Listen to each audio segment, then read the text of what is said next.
আপনি কি কখনো ভেবে দেখেছেন আমাদের প্রত্যেকের ভেতরেই দুটো সত্তা বাস করে? একটি আলোর পথের যাত্রী, অন্যটি অন্ধকারের।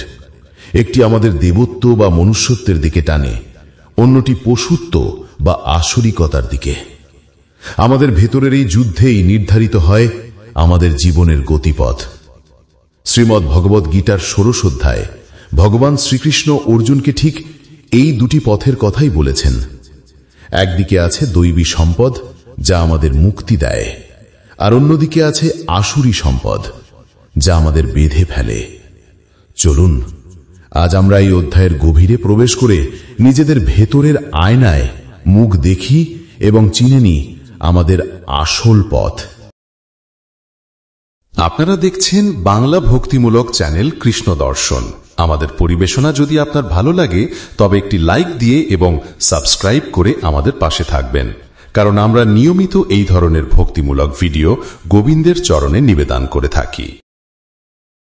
২৪টি শ্লোক বিশিষ্ট এই অধ্যায় দৈব ও অসুর ভাবে বিস্তারিত আলোচনা করা হয়েছে বলে অধ্যায়ের নাম হয়েছে দৈবাসুর সম্পদ বিভাগ যোগ।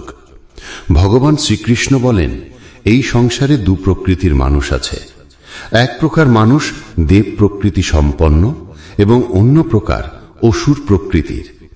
পূর্বজন্মের সুকৃতি ও দুষ্কৃতির ফল অনুযায়ী মানুষ দেব ও অসুর প্রকৃতি সম্পন্ন হয়ে জন্মায়। অধ্যায়ের শুরুতেই ভগবান আমাদের সেই স্বর্গীয় গুণগুলোর সাথে পরিচয় করান যা মানুষকে দেবত্বের পথে নিয়ে যায়।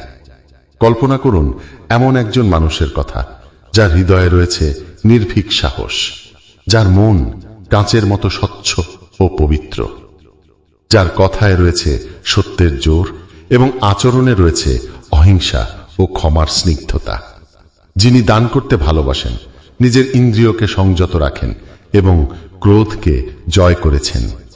শ্রীকৃষ্ণ বলেন, এই দৈবী সম্পদ মানুষকে ভয় ও বন্ধন থেকে মুক্ত করে। এই গুণগুলোই আমাদের মনুষ্যত্বের আসল পরিচয় এবং এগুলোই মুক্তির আলো দেখায়। কিন্তু এর ঠিক উল্টো দিকেই রয়েছে এক অন্ধকার পথ, আসুরিক প্রবৃত্তির পথ।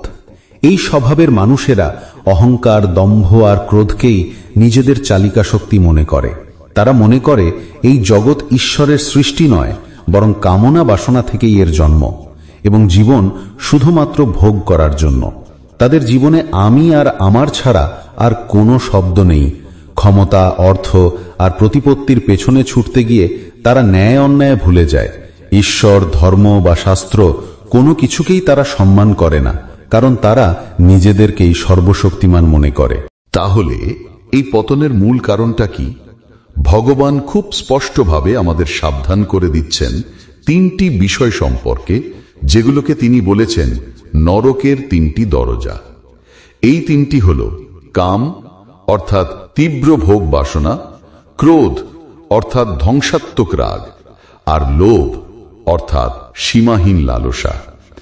এই তিনটি রিপুই আমাদের ভেতরের অসুরকে শক্তিশালী করে তোলে এবং আমাদের অধঃপতনের দিকে ঠেলে দেয়।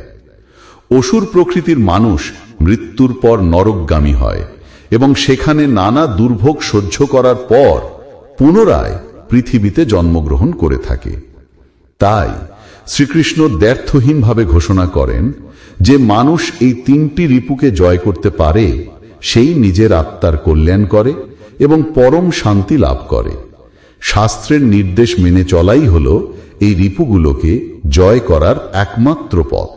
গীতার এই অধ্যায়টি শুধু ভালো আর মন্দের একটি তালিকা নয়, এটি আমাদের জন্য একটি আয়না। এই আয়নায় আমরা নিজেদের মুখ দেখতে পাই। আমাদের প্রতিদিনের জীবনে আমরা কোন পথে চলছি, আমাদের আচরণে, আমাদের চিন্তায় কোন গুণগুলো ফুটে উঠছে, দৈবী না আসুরী, সিদ্ধান্ত আমাদেরই নিতে হবে। আমরা কি ভয়, রাগ আর লোভের দাস হয়ে থাকব, নাকি ক্ষমা, প্রেম আর জ্ঞানের আলোয় নিজেদের জীবনকে উজ্জ্বল করব? আপনার ভেতরের দৈব অথবা অসুর, কাকে আপনি শক্তিশালী করবেন? এই একটি প্রশ্নের উত্তরই আপনার বর্তমান এবং ভবিষ্যৎ জীবনের গতিপথ নির্ধারণ করে দেবে। পছন্দ আপনার, পথও আপনার।